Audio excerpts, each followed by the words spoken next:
વિદ્યાર્થી મિત્રો, હવે આપણે સદીશોની સમાનતાની અંદર સમાન સદીશો, સમાન પરંતુ વિરુદ્ધ દિશામાંના સદીશો અને અસમાન સદીશો, આના વિશે માહિતી મેળવવી. તો મિત્રો, પેજ નંબર 67 આકૃતિ 4.2a બરાબર છે. એમાં એમાં છે બે સમાન સદીશ એ અને બી એ દર્શાવેલા. આકૃતિ બીની અંદર બે સદીશો એ ડેશ અને બી ડેશ અસમાન છે, પણ એના મૂલ્ય સરખા છે, લંબાઈ સમાન છે, એટલે સમાન, પણ દિશા નથી, એક જ દિશા, એટલા માટે એ અસમાન છે. ઓકે મિત્રો, તો આકૃતિ 4.2a બે સમાન સદીશો એ અને બી ને દર્શાવે છે. હવે એની સમાનતાની આપણે ચકાસણી કરવી હોય તો શું કરાય? તો કે બી સદીશ જે છે એને પોતાને સમાંતર એવી રીતે ખસેડો કે જેથી કરીને તેની પુચ્છ ક્યુ. મિત્રો, આકૃતિમાં જુઓ, સદીશ બી એની પુચ્છ ક્યુ, સદીશ એની પુચ્છ ઓ ઉપર સંપાત થાય એવી રીતે એને ખસેડો. સાથોસાથ એનું શીર્ષ એસ, સદીશ બીનું શીર્ષ એસ એ સદીશ એના શીર્ષ પી પર સંપાત થાય, તો બંને સદીશો એ અને બી સમાન સદીશો કહેવાય. આ સમાનતાને સદીશ એ બરાબર સદીશ બી વડે દર્શાવાય. મિત્રો, બરાબર યાદ રાખજો, સમાન સદીશ જે બે સદીશોના મૂલ્યો સમાન હોય, બરાબર છે, સાથોસાથ દિશા પણ સમાન હોય, એને સમાન સદીશ કહેવાય. તો મારી પાસે આકૃતિમાં સદીશ એ અને સદીશ બીના મૂલ્યો પણ સરખા છે, દિશા પણ સરખી છે. તો મિત્રો, બરાબર એની વ્યાખ્યા સમજી લેશો કે જે બે સદીશોના, આપણા ઉદાહરણમાં સદીશ એ અને સદીશ બી, એના માન અને દિશા બંને સમાન હોય એવા સદીશને સમાન સદીશ કહેવાય. ઓકે મિત્રો, આમાં સમજૂતી સમાન પરંતુ વિરુદ્ધ દિશામાંના સદીશની આપેલી નથી. તો આપણે વિચારો કે સદીશ બી જે છે ને એની દિશા આપણે ઉલટાવી દઈએ, વિરુદ્ધ દિશા, કે સદીશ બીની દિશા ક્યુથી એસ તરફ છે, એના બદલે વિચારો એસથી ક્યુ તરફની હોય, તો બંને સદીશના મૂલ્યો સરખા છે, પણ દિશા પરસ્પર વિરુદ્ધ છે. તો આવા સંજોગોમાં આ બંને સદીશો સમાન પરંતુ વિરુદ્ધ દિશામાંના સદીશ કહેવાય. ઓકે, આકૃતિ 4.2માં નજર કરો. સદીશો બે એ ડેશ અને બી ડેશ એના માન સમાન છે, છતાં એ સમાન સદીશ નથી, કારણ દિશા બંનેની જુદી જુદી છે. સદીશ બી ડેશને પોતાને સમાંતર એવી રીતે ખસેડો કે જેથી તેની પુચ્છ ક્યુ ડેશ એ સદીશ એની પુચ્છ ઓ ડેશ પર સંપાત થાય, પરંતુ સદીશ બીનું શીર્ષ એસ ડેશ સદીશ એ ડેશના શીર્ષ પી ડેશ પર સંપાત થતું નથી. એટલે મિત્રો, દિશા બદલાઈ ગઈ. તો આવા સદીશો સમાન છે પરંતુ દિશા જુદી જુદી છે, એટલે સમાન સદીશ ન કહેવાય, મૂલ્યો સમાન છે. મિત્રો, સમજી ચૂક્યા છો તમે? સદીશ, સમાન સદીશ, સમાન પરંતુ વિરુદ્ધ દિશામાંના સદીશ, અસમાન સદીશ. હવે પેજ નંબર 67 વાસ્તવિક સંખ્યા વડે સદીશોનો ગુણાકાર, એની સમજૂતી મેળવી છે. તો મિત્રો, 2 માર્કનો પ્રશ્ન આવો હોઈ શકે કે વાસ્તવિક સંખ્યા વડે સદીશોનો ગુણાકાર સમજાવો.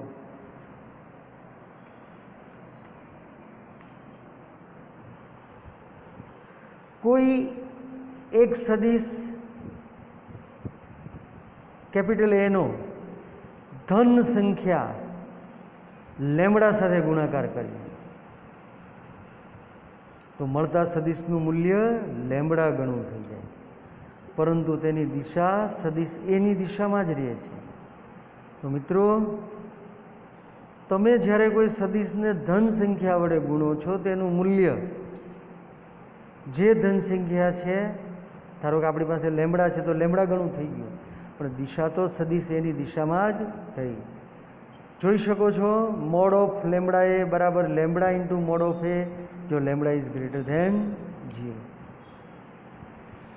ઉદાહરણ તરીકે જો સદિશ એને 2 વડે ગુણવામાં આવે તો મિત્રો આકૃતિ 4.3 એ નજર કરો નીચે, તો પરિણામી સદિશ 2a મળી ગયો. દિશા એની દિશામાં જ છે અને માન એ કરતાં બમણું છે. આ એક શક્યતા. બીજી શક્યતા કે સદિશ એને કોઈ ઋણ સંખ્યા લેમડા વડે ગુણો તો સદિશ લેમડા એ પ્રાપ્ત થશે, એની દિશા એની વિરુદ્ધ દિશામાં હશે અને એનું માન સદિશ એના માન કરતાં માઇનસ લેમડા ગણો. તો મિત્રો જોઈ શકો છો, સદિશ એ આકૃતિ 4.3b એની નીચે માઇનસ એ સદિશ એટલે સમાન પરંતુ વિરુદ્ધ દિશામાંનો સદિશ, એને 1.5 વડે ગુણ્યું છે. લેમડા બરાબર 1.5 માઇનસ લેમડા એટલે કે માઇનસ 1.5, તો માઇનસ 1.5 એ સદિશ, તેનું મૂલ્ય સદિશ એના મૂલ્ય કરતાં 1.5 ગણું થયું. આકૃતિ 4.3 એ સદિશ એ અને સદિશ એને ધન સંખ્યા 2 થી ગુણવાથી મળતો પરિણામી સદિશ દર્શાવ્યો છે. આકૃતિ 4.3bમાં સદિશ એ અને તેને ઋણ સંખ્યા -1 અને -1.5 થી ગુણતા પરિણામી સદિશ મળે એ દર્શાવ્યો છે.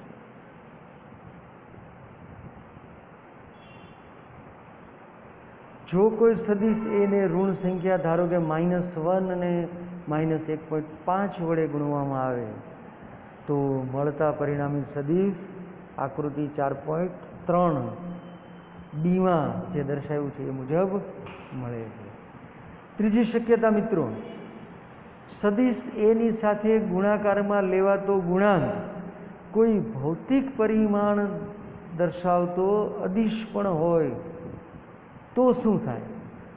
તો એનો પરિણામી સદિશ લેમડા એના પરિમાણ લેમડા અને એના પરિમાણોનો ગુણાકાર કરીએ એટલા મળે. દાખલા તરીકે અચળ વેગ v એને ગુણ્યા સમય ટીનો ગુણાકાર કરીએ એટલે vt બરાબર d થાય. સ્થાનાંતર સદિશ આપે, કારણ કે v બરાબર d/t, ધેટ મીન્સ d બરાબર vt. તો v અને ટીનો ગુણાકાર સ્થાનાંતર સદિશ d આપે.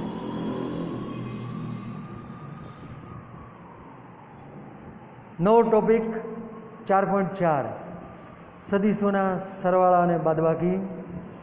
એમાં આલેખની રીત, addition and subtraction of vectors, graphical method. પરિચ્છેદ 4.2માં ઉલ્લેખ કર્યા મુજબ સદિશો વ્યાખ્યા મુજબ સરવાળા માટેના ત્રિકોણનો નિયમ કે સમાંતર બાજુ ચતુષ્કોણના નિયમનું પાલન કરે છે. આપણે સદિશના સરવાળા માટેના નિયમો આલેખની રીતથી સમજવાય.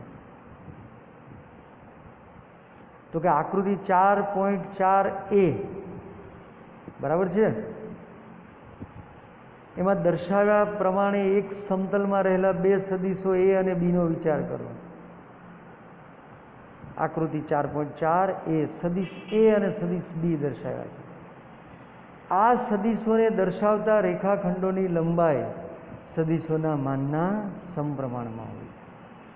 તો મિત્રો, આપણે a વત્તા બી એટલે કે 2 સદિશોનો સરવાળો મેળવવો છે. તો શું કરશું આપણે? તો કે સૌ પ્રથમ સદિશ એને માન અને દિશા સહિત OP વડે દર્શાવો. બરાબર? જ્યાં સદિશ એ માટે એનું પુચ્છ O બને છે અને સદિશ એનું શીર્ષ P બને છે. હવે સદિશ બી એને માન અને દિશા સહિત એવી રીતે દર્શાવો કે જેથી કરીને સદિશ બીનું પુચ્છ પી ઉપર આવે અને સદિશ બી જે છે એનું શીર્ષ ક્યુ ઉપર આવે. એવી રીતે સદિશ બીને માન અને દિશા સહિત પીક્યુ વડે દર્શાવો. એટલે મિત્રો બરાબર યાદ રાખજો, સૌ પ્રથમ સદિશ એને આપણે માન અને દિશા સહિત ઓપી વડે દર્શાવીએ છીએ, જ્યાં પી જે છે એ સદિશ એનું શીર્ષ છે અને ઓ છે એ સદિશ એનું પુચ્છ છે. હવે સદિશ બીને માન અને દિશા સહિત એવી રીતે દર્શાવો કે સદિશ બીનું પુચ્છ સદિશ એના શીર્ષ પી ઉપર આવે. સદિશ બીના શીર્ષને ક્યુ વડે દર્શાવીએ. ઓકે, તો સદિશ એનું પુચ્છ ઓ અને સદિશ બી જે છે એનું શીર્ષ ક્યુ એને જોડતો સદિશ આર તૈયાર કરો. તો સદિશ આર જે છે એ વત્તા બી દર્શાવે છે. મિત્રો સમજૂતી મળી ગઈ. પરિણામી સદિશ આર બરાબર સદિશ એ વત્તા સદિશ બી, જે આકૃતિ બીમાં દર્શાવે છે. હવે પાઠ્યપુસ્તકની અંદર શું લખેલું છે એ પ્રમાણે સમજૂતી મેળવીએ કે સદિશ એ વત્તા બી એટલે કે સરવાળો મેળવવા માટે 4.4 બીમાં દર્શાવ્યા પ્રમાણે આપણે સદિશ બીને એવી રીતે ગોઠવશું કે જેથી કરીને એની પૂછ સદિશ એના શીર્ષ પર હોય. ત્યારબાદ આપણે સદિશ એની પૂછને સદિશ બીના શીર્ષ સાથે જોડીએ. આ રેખા ઓક્યુ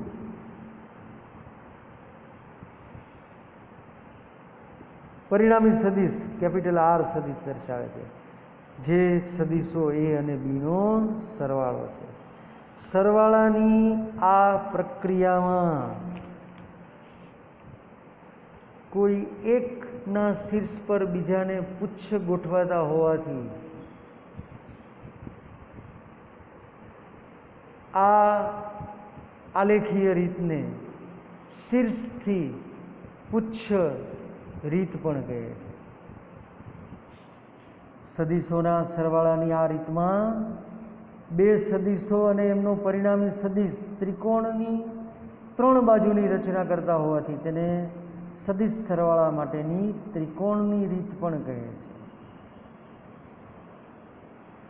જો આપણે આકૃતિ 4.4 માં દર્શાવ્યા પ્રમાણે સદિશ બી વત્તા સદિશ એનો પરિણામ સદિશ પ્રાપ્ત કરીએ તો પણ એ સદિશ આર જ મળે છે. તો એનો અર્થ એવો થયો મિત્રો કે સદિશોનો સરવાળો ક્રમના નિયમનું પાલન કરે છે. સમીકરણ 4.1 સદિશ એ વત્તા સદિશ બી બરાબર સદિશ બી વત્તા સદિશ એ. આકૃતિ 4.4 પર આવો, પેજ નંબર 67. જો મિત્રો સદિશ એને એસપી વડે દર્શાવ્યો છે, બરાબર છે ને, અને સદિશ બી જે છે એને ક્યુએસ વડે દર્શાવ્યો છે. તો બી વત્તા એ મેળવવો હોય તો પહેલાં સદિશ બીને માન અને દિશા સહિત ક્યુએસ વડે દર્શાવો, જ્યાં ક્યુ જે છે સદિશ બીની પુચ્છ છે અને એસ છે સદિશ બીનું શીર્ષ છે. હવે સદિશ એને માન અને દિશા સહિત એવી રીતે દર્શાવો કે જેથી કરીને સદિશ એનું પુચ્છ સદિશ બીના શીર્ષ એસ પર આવે. સદિશ એની શીર્ષને પી વડે દર્શાવો. તો હવે સદિશ બી જે છે એનું પુચ્છ ક્યુ અને સદિશ એ જે છે એની શીર્ષ પી એને જોડતો સદિશ તૈયાર કરો. તે સદિશ આર બરાબર સદિશ બી વત્તા સદિશ એ પરિણામી સદિશ મળે છે. મિત્રો સહેલાઈથી સમજાય છે કે સદિશ એ વત્તા બી બરાબર સદિશ બી વત્તા એ. 4.4 ની મદદથી આપણે બહુ સહેલાઈથી આ વસ્તુ સમજી શક્યા. આકૃતિ ડીની અંદર પણ નજર કરી લો મિત્રો. સદિશોના સરવાળા માટે જૂથના નિયમનું ઉદાહરણ બહુ સહેલાઈથી સમજાશે તમને. સદિશ એ વત્તા બી કરો, એ વત્તા બી મળે, બરાબર છે. એમાં સદિશ સી ઉમેરો તો સદિશ એ વત્તા બી કૌંસમાં વત્તા સદિશ સી મળે છે. ઓકે, હવે એના બદલે આપણે મિત્રો પહેલાં સદિશ બી અને સદિશ સીનો સરવાળો કરીએ તો આકૃતિમાં જોઈ શકો છો સદિશ બી વત્તા સી મળે છે. હવે સદિશ એ વત્તા કૌંસમાં સદિશ બી વત્તા સદિશ સી મેળવો તો એ સદિશ પણ એ જ મળે છે, સદિશ એ વત્તા કૌંસમાં સદિશ બી વત્તા સી. તો એનો અર્થ એવો થયો કૌંસમાં સદિશ એ વત્તા સદિશ બી કૌંસ પૂરો વત્તા સદિશ સી બરાબર સદિશ એ વત્તા સદિશ બી પ્લસ સદિશ સી. અથવા આમ પણ લખાય કે સદિશ એ વત્તા કૌંસમાં સદિશ બી વત્તા સદિશ સી બરાબર કૌંસમાં સદિશ એ વત્તા સદિશ બી કૌંસ પૂરો વત્તા સદિશ સી.